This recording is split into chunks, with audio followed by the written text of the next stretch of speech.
नमस्कार दोस्तों। हम पढ़ेंगे प्राचीन इतिहास। ठीक है, इसमें हम जो है अ, आगे की श्रृंखला बढ़ाएंगे क्योंकि हम पिछले 2 कक्षाओं में वैदिक सभ्यता तक देख चुके हैं। ठीक है, वैदिक सभ्यता के बारे में जान चुके हैं।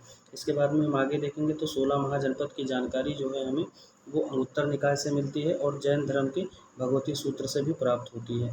लेकिन अगर कभी पूछ ले कि 16 महाजनपद की जानकारी कहाँ से प्राप्त होती है तो सर्वाधिक जो उचित जो आंसर होगा वो हमारा अंगुत्तर निकाय होगा। ठीक है, अब आइए हम 16 महाजनपदों के बारे में देखते हैं एक एक करके।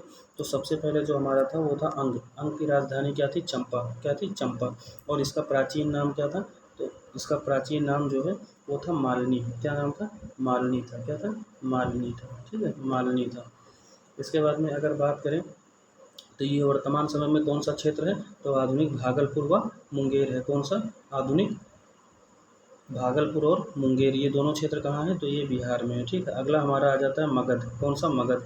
ये क्या है? तो मगध की राजधानी क्या थी? गिरिवज्र थी या राजगृह थी। ठीक है, और ये कौन सा क्षेत्र है? तो ये भी पटना और मतलब गया का क्षेत्र है। कौन सा? पटना और गया का क्षेत्र है। अगला हमारा तीसरा है काशी। ठीक है, कौन सा है? काशी। काशी का क्या था? वाराणसी। और ये वाराणसी के आसपास का क्षेत्र हो जाएगा। अगला हमारा है वत्स। कौन सा? वत्स।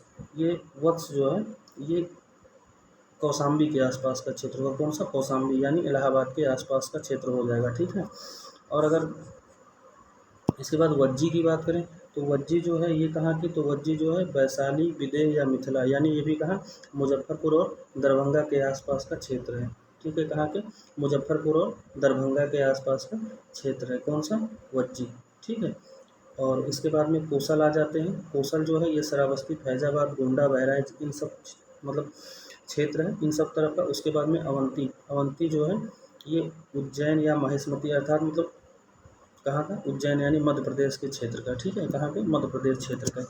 उसके बाद में हम अगला देखते हैं मल्ल। ये कुशावती थी, देवरिया, बस्ती, इन सब क्षेत्र की बात करता है। इसके बाद में पांचाल, ये अछिन या काम्पिल। ठीक है, बरेली, बदायूं, फर्रुखाबाद। इसके बाद चेदी। कहाँ? चेद। तो ये चेद कहाँ की? तो ये शक्तिमती या सोक्तिमती कहीं कहीं लिखा होता है। ये बुंदेलखंड उत्तर प्रदेश का क्षेत्र है। फिर कुरु, इंद्रप्रस्थ, ये दिल्ली, मेरठ, हरियाणा का क्षेत्र है। इसके बाद मत्स्य। मत्स्य ये पूछा कई बार है। मत्स्य विराटनगर, ये कहाँ है? तो ये जयपुर, अलवर, भरतपुर, इन सब जगहों का क्षेत्र है। अगला है कम्बोज, और इसकी राजधानी कहाँ थी? हाटक। ये राजौरी एवं हजारा क्षेत्र है। राजौरी एवं हजारा क्षेत्र है। अगला हमारा आ जाता है सूरसेन, मथुरा। सूरसेन कहाँ पर? मथुरा।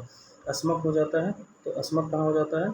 ये हो जाता है पोतन या पोटली, और ये दक्षिण भारत का एकमात्र महाजनपद है। ठीक है, इसके बाद में गांधार, तक्षशिला, रावलपिंडी एवं पेशावर में। कहाँ? रावलपिंडी एवं पेशावर में। ठीक है, इसके बाद में हम देख लेते हैं राजा और राज।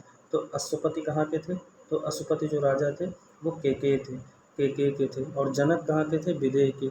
उसके अलावा है प्रवाहण, जवाली, ये कहाँ के थे? पांचाल के। और अजातशत्रु कहाँ था? काशी का। तो ये 16 महाजनपद में अलग अलग जगह के अलग अलग राजा और उनके राज्यों का वर्णन है। इसके बाद में हम देखते हैं सिंधु घाटी जो सभ्यता थी वो कैसी थी? नगरीय थी। और जो उत्तर वैदिक समाज था वो कैसा था? कृषक था। और ऋग वैदिक समाज कैसा था? चारागाह। और मध्यकाल कैसा रहा? जमींदारी व्यवस्था पर। ठीक है, इसके बाद में हम देखते हैं प्रमुख मतलब जैन धर्म में हम आ गए। तो जैन धर्म में इनके जो तीर्थंकर हैं वो और उनके प्रतीक चिन्ह। ठीक है, तो सबसे पहले जो इसके संस्थापक माने जाते हैं वो कौन माने जाते हैं? तो जो जैन धर्म के संस्थापक थे वो ऋषभदेव थे। कौन? ऋषभदेव। और जो इनका प्रतीक चिन्ह था वो बैल था। इसके बाद में अजीतनाथ, इनका क्या था? हाथी। संभवनाथ का क्या था? अश्व। पद्मनाभ, पद्म प्रभु का क्या था? कमल। उसके बाद में फिर सुपार्श्वनाथ का क्या था? साथिया या स्वास्तिक। अगला है मल्लीनाथ का क्या था? कमल। कलश क्या था? कलश था। मल्लीनाथ का क्या था? कलश। नेमिनाथ का क्या था? नीलकमल। और नेमिनाथ का क्या था? शंख। नेमिनाथ का क्या था? शंख था। ठीक है, इसके बाद पार्श्वनाथ का क्या था? शंख। और महावीर स्वामी का क्या था? तो सिंह था। अच्छा, महावीर स्वामी का जन्म कहाँ हुआ था? पावापुरी में। और पार्श्वनाथ का संवेद शिखर, ये कहाँ है संवेद शिखर? तो जान लीजिए ये संवेद शिखर जो है ये झारखंड में है। कहाँ है? झारखंड में है। ठीक है, संवेद शिखर कहाँ है? झारखंड में। उसके बाद में ये उज्जैन पर्वत किससे संबंधित था? तो ये नेमिनाथ से था। किससे? नेमिनाथ से। ठीक है, आगे हम देख लें ये सही सुमेलित कहाँ था? तो पीतल की बुद्ध की मूर्ति कांगड़ा, कांसे की बुद्ध की मूर्ति सुल्तानगंज से प्राप्त हुई, और बैठे हुए बुद्ध की प्रतिमा कहाँ से प्राप्त हुई? मानकुंवर से। और पार्श्वनाथ की मूर्ति कहाँ से? भोजपुर से। कहाँ से? भोजपुर से। ठीक है। इसके बाद में हम आगे देख लेते हैं महावीर स्वामी के बारे में। किसके? महावीर स्वामी के बारे में। देखिए महावीर स्वामी का जन्म कब हुआ था? तो 599 ईसा पूर्व हुआ था और जन्मस्थली कहाँ थी? कुंडग्राम वैशाली में थी। ठीक है। पिता सिद्धार्थ नाम था और ये किस कुल के थे? तो ज्ञात्रिक कुल के थे। ठीक है। माता त्रिशला अथवा विदेह दत्ता ये लिच्छवी की राजा चेटक की बहन थी। बचपन का नाम इनका वर्धमान था। पत्नी इनकी यशोदा थी और किस गोत्र की थी? तो कुंड गोत्र की थी। ठीक है। और पुत्री इनकी अरुणोज्जा या प्रियदर्शना थी। दामाद इनका जो प्रथम शिष्य भी हुआ था महावीर स्वामी का, वो क्या था? जमाली नाम था। ठीक है। और इनको ज्ञान की प्राप्ति कहाँ हुई थी? तो जम्भिक ग्राम के समीप ऋजुपालिका नदी। किस नदी? ऋजुपालिका नदी पर और साल वृक्ष के नीचे। किसके? साल वृक्ष के नीचे। प्रथम उपदेश राजगृह में, ठीक है, बराकर नदी के तट पर दिया था। उपदेश इन्होंने प्रकृत किस भाषा में दिया था? प्रकृत में या अर्धमगधी भाषा में। मृत्यु इनकी 527 ईसा पूर्व पावा में मल्ल गणराज के सस्तीपाल के महल में हुई थी। कहाँ? सस्तीपाल के महल में हुई। जैन धर्म की संगीतियाँ। किसकी? जैन धर्म की संगीतियाँ। प्रथम संगीति कब हुई थी? 300 ईसा पूर्व पाटलिपुत्र में हुई थी और इसके जो अध्यक्ष थे वो कौन थे? स्थूलभद्र थे। द्वितीय संगीति कब हुई थी? 512 ईस्वी में हुई थी। कहाँ हुई थी? वल्लभी में। और कौन थे? देवार्दिगण यानी क्षमा श्रवण, ये इससे क्या थे? अध्यक्ष थे। देखिए कुछ और जान लेते हैं जैन धर्म के बारे में। तो देखिए जैन धर्म जो था, ठीक है, ये जो है स्यादवाद को फॉलो करता था। किसको? स्यादवाद को। ठीक है। स्यादवाद अगर कभी पूछ ले स्यादवाद या सप्तभंगी या सप्तभंगी, ठीक है, इसका संबंध किससे है? तो आप तुरंत बताइएगा ये जैन धर्म से है। ठीक है। किससे है? जैन धर्म से। या इसी को कहते हैं अनेकांतवाद। किसको? अनेकांतवाद। ठीक है। मतलब अनेकवाद ऐसे भी कह सकते हैं। ज्ञान की अल्पता को इसमें नय कहा जाता था। ठीक है। और ये प्रचार किस भाषा में करते थे? तो ये प्रचार जो है प्रकृत भाषा में करते थे। किसमें? प्रकृत भाषा में करते थे। ठीक है। कभी कभी लेकिन अपभ्रंश पाली अर्धमध्य का भी प्रयोग कर देते थे। जैन धर्म में जो पहला विवाद उत्पन्न किया था वो तो जमाल ने किया था। किसने किया था? जमाल ने। लेकिन अगर बात करें दूसरा विवाद किसने उत्पन्न किया था या दूसरा विद्रोह किसने किया था? तो तिस पुत्र ने किया था। कौन किया था? तिस पुत्र। ठीक है। तिस पुत्र ने किया था। ठीक है। ये बात ध्यान रखना है। महावीर स्वामी ने एक सिद्धांत दिया था जिसका नाम था क्रियामाणकृत। क्या नाम था? क्रियामाणकृत। ठीक है। क्रियामाणकृत ये सिद्धांत किसने दिया था? तो ये महावीर स्वामी ने दिया था। ठीक है। और इसी के बाद में एक और दिया था जमाल ने। जमाल ने कौन सा दिया था? तो जमाल ने दिया था बहुतरवाद। क्या दिया था?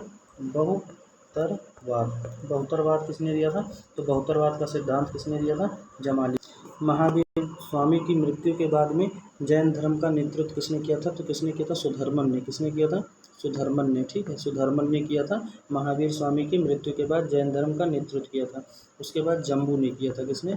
जम्बू ने। और ये सर्वाधिक समय 44 वर्षों तक किया था। कितने? 44 वर्षों तक इसने नेतृत्व किया था। ठीक है। इसके बाद में संभूत विजय ने किया था। किसने? संभूत विजय ने। संभूत विजय ने किया था। संभूत विजय ने किया था। और उसके बाद में फिर किसने किया था? भद्रबाहु ने किया था। किसने? भद्रबाहु ने किया था।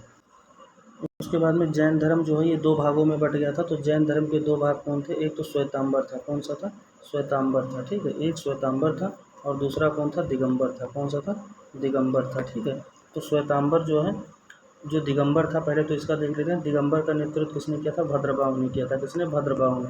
और जो श्वेतांबर था इसका क्या था? स्थूलभद्र ने। ठीक है। स्थूलभद्र ने। भद्रबाहु और चंद्रगुप्त मौर्य ने जो है दक्षिण में प्रचार किया था। किसका? दिगंबर संप्रदाय का। ठीक है। इसके बाद जैन धर्म के कुछ महत्वपूर्ण चिंतक हुए थे तो उनके बारे में देख लेते हैं। एक थे पूर्ण कश्यप। कौन थे? पूर्ण कश्यप। ठीक है। पूर्ण कश्यप। ये पूर्ण कश्यप जो है ये भौतिकवादी थे। क्या थे? भौतिकवादी थे। ठीक है। भौतिकवादी थे। इसके बाद में हमारा आ जाता है मक्खिल पुत्र गोसाल। कौन? मक्खिल पुत्र गोसाल। ठीक है। मक्खिल पुत्र गोसाल। ये मक्खिल पुत्र गोसाल जो थे ये क्या थे? भाग्यवादी थे। क्या थे? भाग्यवादी। क्या थे? भाग्यवादी।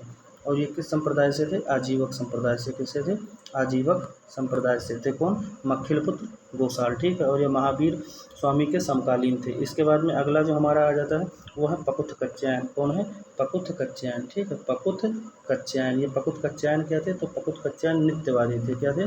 नित्यवादी थे। नित्यवादी थे। ठीक है। इसके बाद में अजीत केस कम्बिलनी ये जो है नितांत भौतिकवादी थे। और संजय बेलपुत्र ये संदेहवादी थे। क्या थे? संदेहवादी थे।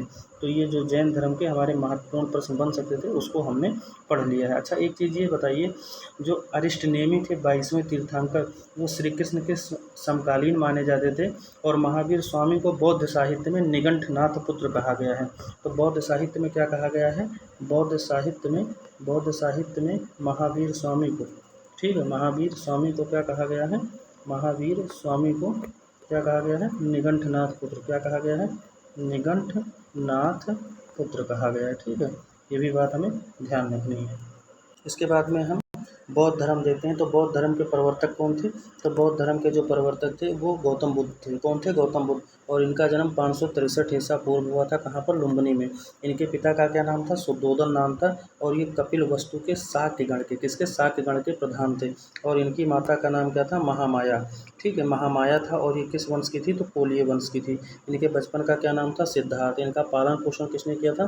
तो इनकी मौसी गौतमी प्रजापति ने किया था। इनकी पत्नी का क्या नाम था? यशोधरा। और ये किस कुल की थी? ये भी शाक्य कुल की थी। ठीक है, इनके पुत्र का क्या नाम था? राहुल। क्या नाम था? राहुल। और इनको ज्ञान की प्राप्ति कहाँ हुई थी? तो उर्वेला नदी बोधगया में। कहाँ पर? उर्वेला बोधगया में। किस नदी के किनारे? तो निरंजना। किसके किनारे? निरंजना, जिसको आजकल हम फल्गु के नाम से जानते हैं। ठीक है, और पीपल वृक्ष के, किसके? पीपल वृक्ष के। ठीक है, इसके बाद में प्रथम उपदेश, जो प्रथम उपदेश था इन्होंने सारनाथ ऋषिपत्तनम में दिया था। ठीक है, बौद्ध धर्म में प्रथम महिला कौन थी? तो इनकी मौसी गौतमी प्रजापति ही थी। और इनकी मृत्यु 483 ईसा पूर्व कहाँ हुआ था? तो मल्लों की राजधानी कुशीनगर में हुआ था। कहाँ? कुशीनगर। और ये कुशीनगर कहाँ है? उत्तर प्रदेश में है। अच्छा, इनके गुरु का क्या नाम था? तो देखिए, इनके दो गुरु हुए थे। एक का नाम तो अलार कलाम था। क्या नाम था? अलार कलाम। ठीक है, एक का क्या नाम था? अलार कलाम था। और दूसरे का क्या नाम था? उद्रक राम पुत्र। क्या नाम था? उद्रक राम पुत्र। ये दो इनके गुरु हुए थे। तो ये ज़्यादा इंपॉर्टेंट है, अलार कलाम को कई बार पूछा गया है। ठीक है, इसके बाद में कुछ और महत्वपूर्ण बात है। देखिए, इन्होंने तो महावीर स्वामी के कुछ अन्य प्रमुख घटनाओं को देखते हैं। तो देखिए, इसमें सबसे पहले जो इन्होंने गृह त्याग किया था, क्या किया था? गृह त्याग। ठीक है, गृह त्याग किया था। इसको क्या कहते हैं? तो इसको कहते हैं महाविनिष्क्रमण। क्या कहते हैं? महाविनिष्क्रमण। ठीक है, क्या कहते हैं? महाविनिष्क्रमण। ठीक है, और इन्होंने गृह त्याग कितने वर्ष की अवस्था में किया था? 29 वर्ष की अवस्था में। और इनके घोड़े का क्या नाम था? कंथक नाम था। क्या नाम था? कंथक नाम था। और इनके सारथी का क्या नाम था? चेन्ना नाम था। क्या नाम था? चेन्ना नाम था। ये भी बात हमें ध्यान रखनी होगी। ठीक है, इसके बाद में आगे देखते हैं। इनका जो पहला उपदेश था उस उपदेश को क्या कहते हैं? तो उसको धर्म चक्र प्रवर्तन कहते हैं। क्या कहते हैं? धर्म चक्र प्रवर्तन। धर्म चक्र प्रवर्तन। ठीक है, प्रवर्तन। ठीक है, धर्म चक्र प्रवर्तन ये इनका क्या था? पहला उपदेश था। पहला उपदेश था। ठीक है, उपदेश था। और इन्होंने कहाँ पर दिया था? तो ये दिया था सारनाथ में। कहाँ दिया था? सारनाथ में। ठीक है, इसके बाद में इनकी मृत्यु को क्या कहते हैं? तो जब इनकी मृत्यु हुई थी उसको महापरिनिर्वाण कहा गया था। क्या? परिनिर्वाण। ठीक है, महापरिनिर्वाण कहा गया था। किसको? इनकी मृत्यु को। ठीक है, इनकी मृत्यु को क्या कहा गया था? महापरिनिर्वाण। और ये कहाँ पर हुआ था? कुशीनगर में। कहाँ हुआ था? कुशीनगर में। ठीक है, कुशीनगर कहाँ है? गोरखपुर के पास में है। ठीक है, उत्तर प्रदेश में। इन्होंने 4 आर्य सत्य बताए थे। इन्होंने 4 आर्य सत्य बताए थे। कौन कौन से? पहला तो इन्होंने बताया था संसार दुख है। क्या बताया था? संसार दुख है। ठीक है, संसार दुख है। दूसरा बताया था दुख का कारण है। दूसरा बताया था दुख का कारण है। तीसरा बताया था दुख का निवारण है। और चौथा है निवारण का मार्ग। चौथा क्या है? निवारण का मार्ग। अच्छा, दुख का निवारण होगा कैसे? तो अष्टांगिक मार्गों से। किससे होगा?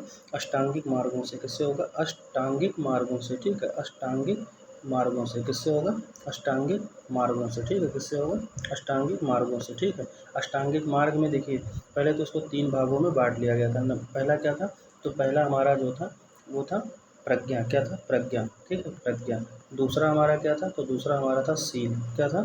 शील। और तीसरा हमारा क्या था? तो तीसरा हमारा था समाधि। क्या था? समाधि। ठीक है, तीसरा हमारा क्या था? समाधि। ये 3 भागों में। अब इसके जो है भागों के अंतर्गत देखेंगे। तो पहले में था संकल्प। पहले में क्या था? सम्यक वाक और सम्यक संकल्प होना चाहिए। दूसरे में था कि पहले में था सम्यक वाक, सम्यक संकल्प और सम्यक दृष्टि। ये प्रज्ञा के अंतर्गत आता था। इसके बाद में शील में सम्यक कर्मांति और सम्यक अजीव। ठीक है, उसके बाद में फिर हमारा समाधि में आता था सम्यक स्मृति, सम्यक व्यायाम और सम्यक समाधि। ये जो हमारा था ये अष्टांगिक मार्ग था। बौद्ध धर्म अनीश्वरवादी था। बौद्ध धर्म ईश्वर को नहीं मानता था। ठीक है, ईश्वर को ईश्वर को नहीं मानता था, ठीक है। दूसरी बात, आत्मा को भी नहीं मानता था, ठीक है, लेकिन पुनर्जन्म को मानता था। किसको? पुनर्जन्म को पुनर्जन्म को मानता था। तो किसको किसको नहीं मानता था? ईश्वर को नहीं मानता था, आत्मा को नहीं मानता था, लेकिन पुनर्जन्म को मानता था। और किसके रूप में? कनक ऋषि के रूप में। किसके? जातक कथा में इन्होंने 550वां रूप अपना जो है वो कनक ऋषि के रूप में बताया है कि महात्मा बुद्ध जन्म लेंगे। इनकी यात्राओं के बारे में देख लेते हैं, ये क्वेश्चन कई बार बना है। तो इन्होंने अपनी यात्रा कहाँ से प्रारंभ की थी? तो सबसे पहले इन्होंने अपनी यात्रा प्रारंभ की थी सारनाथ से। थोड़ा लिखूंगा, छोटा रहेगा। सारनाथ के बाद में राजगृह। कहाँ पर? राजगृह, ठीक है, ये आप लोग समझ लीजिएगा। राजगृह के बाद में नालंदा। कहाँ पर? नालंदा, ठीक है, नालंदा, ठीक है। इसके बाद नालंदा के बाद में कपिल वस्तु। कहाँ पर? कपिल वस्तु। कहाँ पर? कपिल वस्तु, ठीक है। कपिल वस्तु के बाद में फिर ये वैशाली गए थे। कहाँ गए थे? वैशाली गए थे, ठीक, वैशाली गए थे। और वैशाली के बाद में फिर ये कहाँ गए थे? तो वैशाली के बाद में ये लिच्छवी गए थे। कहाँ? लिच्छवी, ठीक, लिच्छवी गए थे। लिच्छवी के बाद में ये सुषमारा गए थे। कहाँ गए थे? सुषमारा। कहाँ पर गए थे? सुषमारा, ठीक है। सुषमारा के बाद में ये कहाँ गए थे? तो ये कौशाम्बी गए थे, ठीक, कौशाम्बी। कहाँ पर? कौशाम्बी गए थे। और कौशाम्बी के बाद में ये कहाँ गए थे? फिर कौशाम्बी के बाद में कौशल चले गए थे। कहाँ आ गए थे? कौशल, ठीक है, कौशल। ये इनकी यात्रा थी। के बारे में अगर हम और आगे बात करें तो कौशाम्बी के शासक उदयन को बौद्ध धर्म में प्रवेश पिंडोला भरद्वाज ने कराई थी। किसने? पिंडोला भरद्वाज ने कराई थी, ठीक है। और सर्वाधिक वर्षा मास लगभग 21 बार इन्होंने कहाँ पर बिताया था? तो इन्होंने बिताया था कहाँ पर? ये हमारा हो जाएगा श्रावस्ती में। कहाँ पर? श्रावस्ती में, ठीक है, ये भी बात हमें ध्यान रखनी है। इसके अलावा अगर और बात कर लें, महाकात्यायन को जो है प्रद्योत ने बौद्ध धर्म में प्रवेश कराया था, ठीक है। किसने कराया था? प्रद्योत ने। किसको? महाकात्यायन को, ठीक। के बाद में हमारा आ जाता है कि बौद्ध धर्म 2 भागों में बट गया था, एक हीनयान में और दूसरा महायान में। एक किस में बट गया था? तो एक बट गया था हीनयान में। किस में बट गया था? हीनयान में, ठीक है। और दूसरा किस में बट गया था? हीनयान में, ठीक है। और दूसरा किस में बढ़ गया था? महायान में। किस में बढ़ गया था? महायान में, ठीक है। तो महायान की जो थी 2 शाखा हुई थी, एक शून्यवाद था और दूसरा विज्ञानवाद। शून्यवाद के कौन थे? तो शून्यवाद इसमें हो गया था, शून्यवाद इसके थे नागार्जुन। कौन थे? नागार्जुन। और इन्हीं को भारत का आइंस्टीन कहा जाता है, ठीक है, इन्हीं को भारत का आइंस्टीन कहा जाता है। इसके बाद विज्ञानवाद के कौन थे? तो मैत्रेयनाथ थे, ठीक है। तो हीनयान और महायान में बट गया था। बौद्ध धर्म के त्रिपिटक कौन कौन से हैं? तो बौद्ध धर्म के त्रिपिटक हैं सुत्त पिटक, ठीक है, इसका संकलन किसने किया था? आनंद ने। अभिधम्म पिटक, इसका संकलन किसने किया था? मोगलीपुत्र तीर्थ ने। और विनय पिटक का संकलन किसने किया था? तो विनय पिटक का संकलन उपालि ने किया था, ठीक है, किसने किया था? उपालि ने। आगे है बौद्ध संगीतियाँ। ये कई बार एग्जाम में पूछा हुआ है। तो देखिए 483 ईसा पूर्व में कहाँ पर हुआ था? राजगृह में पहली बौद्ध संगीत हुई थी। और किसके? महाकश्यप के नेतृत्व में हुई थी। अजातशत्रु जो है शासक था। दूसरा कब हुआ था? 383 में। कहाँ हुआ था? वैशाली में, सर्वकामी। और इसके जो शासक थे वो कौन थे? कालाशोक था। अगला तृतीय, ये 247, कहीं कहीं 250 ईसा पूर्व भी लिखा होता है, या 253 ईसा भी मिल जाए, पाटलिपुत्र में। किसने? तो मोगलीपुत्र तीर्थ ने। और कौन था उस समय? अशोक। कौन था? अशोक था। अगला हमारा आ जाता है चतुर्थ बौद्ध संगीति। ये किसके समय में हुई थी? तो ये हुई थी पहली शताब्दी में, ठीक है, यानी 100, यहाँ पर हमारा BC या पहली शताब्दी कह सकते हैं। कुंडलवन कश्मीर में। वसुमित्र इसके क्या थे? अध्यक्ष थे। और अश्वघोष क्या थे? उपाध्यक्ष थे। और इस समय जो शासक था वो कौन था? कनिष्क था। कौन था? कनिष्क।